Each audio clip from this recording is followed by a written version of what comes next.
Good morning! Welcome to Crown Plaza Hotel. I'm David Martinez, the executive chef. Thank you for coming in today. Please have a seat. Good morning, Chef Martinez. Thank you for having me. I'm excited about this opportunity to interview for the kitchen helper position. Let's begin with a quick introduction. Could you tell me about yourself? Certainly. My name is Annie Mary. I'm a dedicated kitchen professional with 2 years of experience in food preparation and kitchen support. I completed my Culinary Arts certificate from the New York Culinary Institute and have worked at Bistro 42, where I assisted in meal prep, ingredient handling, and maintaining strict hygiene standards. I'm hardworking, detail-oriented, and thrive in fast-paced environments. My goal is to contribute to a professional kitchen like yours while continuing to develop my culinary skills. Can you describe your previous kitchen roles and key responsibilities?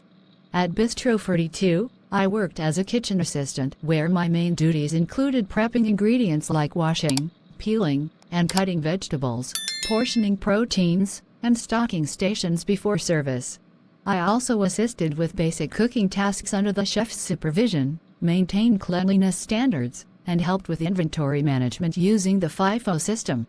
During peak hours, I supported the plating station to ensure timely service. What knife cuts are you proficient in, and how do you ensure precision? I'm skilled in julienne, brunoise, dice, and chiffonade cuts. For example, I regularly julienne carrots and bell peppers for stir fries and dice onions uniformly for sauces and soups. I keep my knives sharp using a honing steel and whetstone weekly, and I always use the claw grip technique to ensure safety and precision when cutting. How do you maintain hygiene standards in the kitchen? Hygiene is my top priority. I wash my hands thoroughly every 30 minutes, after handling raw ingredients, and when switching tasks. I always wear a clean uniform, hairnet, and gloves when handling food. I sanitize my workstation before and after each task, and I'm meticulous about keeping raw meats separate from other ingredients to prevent cross-contamination. I also check expiration dates daily and properly label all stored items with dates and contents. Why is PPE important, and what do you typically use? Personal protective equipment is crucial for both safety and food hygiene. I always wear cut-resistant gloves when handling sharp tools, a double-breasted chef's coat to protect against spills and burns, and slip-resistant shoes to prevent falls. I also use a hairnet and sometimes a beard net to maintain hygiene standards. At my last job, this strict adherence to PPE helped reduce kitchen accidents by about 20%. What are the safe temperature ranges for storing and cooking food? For food safety, freezers must maintain -18 degrees Celsius or below, while chillers should stay between 1 degree Celsius and 5 degrees Celsius. When cooking, poultry needs to reach an internal temperature of at least 75 degrees Celsius, ground meat 71 degrees Celsius, and fish 63 degrees Celsius. I always use a calibrated probe thermometer to verify these temperatures and keep a temperature log for high-risk foods. Explain the color coding system for chopping boards. We use a 6-color system: red for raw meat, yellow for poultry, green for fruits and vegetables, blue for seafood, white for dairy products, and brown for cooked meats. This system prevents cross-contamination between different food types. For example, I would never use the same board for raw chicken and solid vegetables without proper sanitization in between. How would you handle raw chicken and salad vegetables without risking contamination? I would use separate boards, yellow for the chicken and green for the vegetables. I'd also use different knives for each and sanitize my hands and workstation after handling the chicken. The chicken would be stored on the bottom shelf of the refrigerator to prevent any drips from contaminating other foods, and I'd clean all surfaces with a food-safe sanitizer after preparation. Describe how you manage stress during busy service. During peak hours at Bistro 42, we often served 150-plus covers in a 2-hour dinner rush. I stay calm by prioritizing tasks, focusing first on the most time-sensitive preparations. Clear communication with the team is key. I make sure to call out when I'm running behind or need assistance. I also keep my station organized so I can work efficiently under pressure without compromising quality or safety standards. Share a time you resolved a kitchen conflict. Once during a busy Saturday service, two team members disagreed about who should handle the appetizer station. I suggested we divide the tasks based on our strengths. One focused on cold apps while the other handled hot. I checked with the sous chef to approve this arrangement, and we got through service smoothly with all dishes going out on time. How do you adjust to last-minute menu changes? When chef introduced a new vegan special last minute at Bistro 42, I quickly reviewed the recipe, prepped the substitute ingredients like tofu instead of chicken, and made sure I understood the plating. Within 20 minutes, I was able to support the line in executing the new dish consistently. I always keep an open mind and am ready to learn new techniques. How do you minimize food waste in the kitchen? I'm very conscious about reducing waste. I use vegetable trimmings for stocks, properly portion ingredients to avoid over-prepping, and always follow the FIFO system to use older products first. At my last job, I suggested repurposing the old bread into croutons and breadcrumbs, which helped reduce our bakery waste by about 30%. I also keep an eye on par levels to avoid over-ordering. How would you handle an order for a guest with a nut allergy? I would first confirm the allergy with the chef, then thoroughly clean my workstation and use dedicated utensils to prepare the dish. I'd double-check all ingredient labels for potential nut contamination and ensure the dish is plated separately from any nut-containing items. Before service, I'd verify with the chef that all precautions were taken to make the dish safe. Describe your routine for cleaning a meat grinder after use. First, I unplug the machine and disassemble all parts according to the manufacturer's instructions. I wash each component in hot, soapy water, using a brush to remove all food particles from the grinding plate and blades.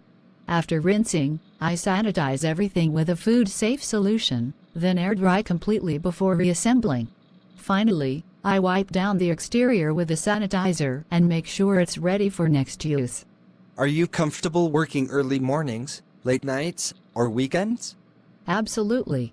In my last position, I regularly worked 6 a.m. shifts for breakfast service and late nights until midnight for special events.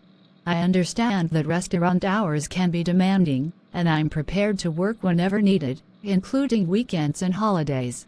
My schedule is completely open for this position.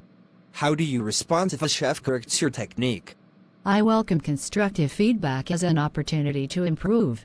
Early in my career, a chef corrected my knife grip. Instead of taking it personally, I practiced the proper technique daily until it became second nature. Now I always appreciate when more experienced chefs share their knowledge. It helps me grow professionally. Where do you see yourself in 5 years? In 5 years, I hope to have mastered more advanced cooking techniques and taken on greater responsibilities, possibly as a line cook or junior sous chef. I'm particularly interested in developing my sauce and butchery skills. Most importantly, I want to continue working in professional kitchens where I can keep learning and contributing to a strong culinary team. What's your first step if you get burned in the kitchen? For a minor burn, I would immediately run cool water over it for at least 15 minutes, then cover it with a clean, dry dressing.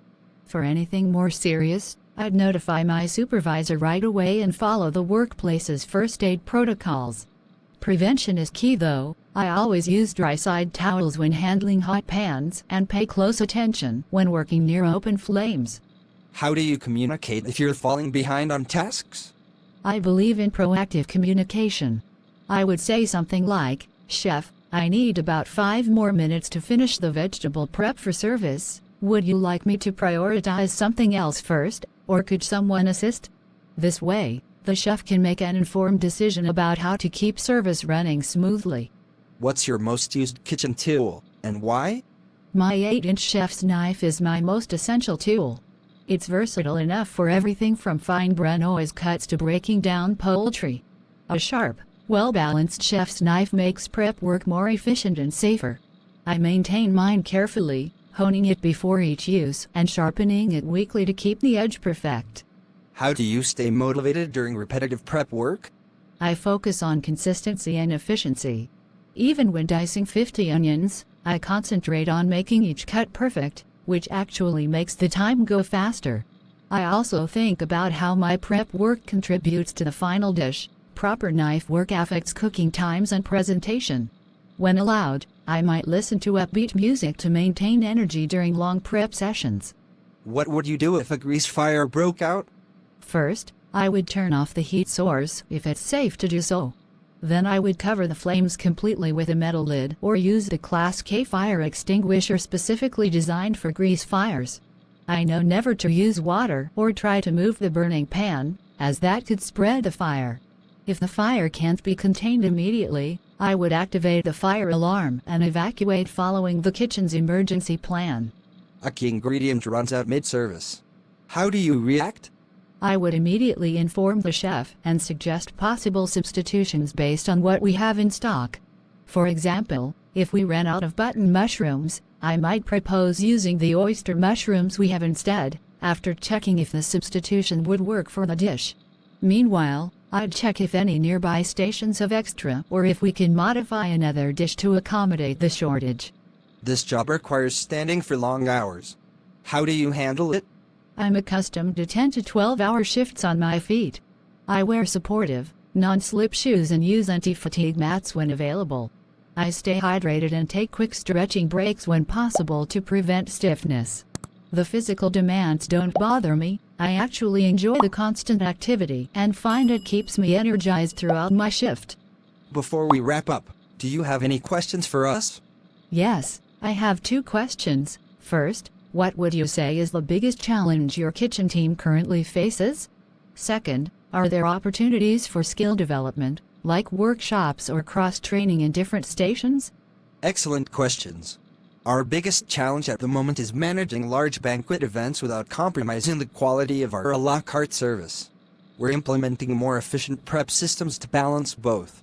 Regarding development, we host monthly workshops. Next month's focus is on sauce techniques. Once team members excel in their primary stations, we also encourage cross-training to broaden their skills. Thank you for sharing those insights, Chef Martinez.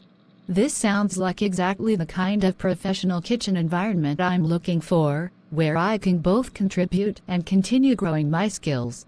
I'm very excited about the possibility of joining your team. Thank you for your time today, Annie. We'll be making our decision by next Friday and we'll contact you either way. Thank you once again, Chef Martinez. I really appreciate the opportunity to interview and learn more about your kitchen. It was a pleasure meeting you, and I look forward to hearing from you.